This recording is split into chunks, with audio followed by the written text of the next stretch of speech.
భారత్పై ప్రతీకార సుంకం 26%, ప్రతి దేశంపై కనీసం 10% సుంకం. ఇప్పటికీ ఇతర దేశాలు విధిస్తున్న టారిఫ్ల్లో సగమే వేస్తున్నాం.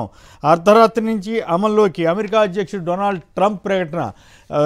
గోపి గారు చెప్పండి, ట్రంప్ మన భారతదేశాన్ని కూడా ముంచుతున్నట్లేనా ఏమిటి? ఆయన ఒక పెద్ద గందరగోళంగా పాలన సాగిస్తున్నట్లుగా జనరల్ ఒపీనియన్ ఉంది. సంక్షిప్తంగా దీని మీద మీ కామెంట్ ఏమిటి? సార్ కొమ్మినేని గారు, మీకు సాక్షి ప్రేక్షకులకి అందరికీ నమస్కారం. ఇప్పుడు ట్రంప్ వచ్చిన దగ్గర నుంచి అమెరికాలో కొంత అలజడి మొదలైంది. ఆయన చెప్పేది ఏంటంటే అమెరికన్స్ ఫస్ట్ అని చెప్తున్నాడు, మిగిలిన వాళ్ళంతా సెకండరీకి వస్తారని చెప్తున్నాడు. ఆ క్రమంలోనే దాదాపుగా 300-400 మంది ఇండియన్స్ ని వెనక పంపించేశారు.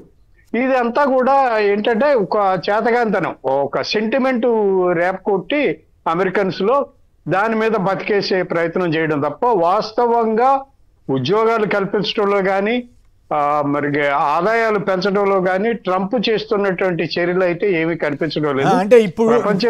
అంటే ఇప్పుడు ప్రతీకార సుంకం ఇండియా మీద కూడా 26% వేస్తున్నట్టు. దీని ఎఫెక్ట్ ఇండియాకి చాలా తీవ్రంగా ఉండే అవకాశం ఉందా? చాలా తీవ్రంగా ఉంటుందండి. ఇండియా మరి ఎలా ఆలోచిస్తుందో. ఇండియా ప్రధానమంత్రి మొన్ననే వెళ్ళొచ్చారు, ట్రంప్ని కలిశారు. ట్రంప్ నా ఆలోచనలు రెండు ఒకటే అని ప్రధానమంత్రి సగర్వంగా ప్రకటించారు. మేమిద్దరం ఒకే రకంగా ఆలోచిస్తామని. మరి ఈ ట్యాక్స్ పట్ల ఆయన ఎట్లా చూస్తాడో చూడాల్సిన అవసరం ఉంది. ఆయన ఎలా రెస్పాండ్ అవుతాడో. ఇది అయితే కాస్త అన్యాయమేనండి. ఇట్లాంటి చర్యలు తీసుకోవడం ఏ దేశానికి తగదు.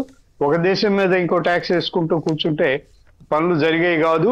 అంతర్జాతీయ సంబంధాలు దెబ్బతింటాయి. ఈ పరిస్థితుల్ని మరి అంటే ఇండియా పరిశ్రమ, ప్రత్యేకించి ఫార్మా, ఇవన్నీ కూడా దెబ్బతింటాయని భయపడుతున్నట్టున్నారు కదా? అవును, చాలా దెబ్బతింటాయండి ఈ ఫార్మా పరిశ్రమలు. అసలు అమెరికన్స్ ఎవరు కూడా ఇండియాలో పెట్టుబడి పెట్టకూడదు, పెట్టడానికి వీల్లేదు అనేటువంటి నిర్ణయాలు కూడా ట్రంప్ చేస్తున్నాడు. ఇవన్నీ సరైనవి కావు. ఎవరైనా ఎక్కడికైనా వెళ్ళి పెట్టుబడులు పెట్టుకోవచ్చు, వ్యాపారాలు చేసుకోవచ్చు. మరి ట్రంప్ తీసుకునే నిర్ణయాలు అయితే హర్షించదగ్గవి కావు. రైట్.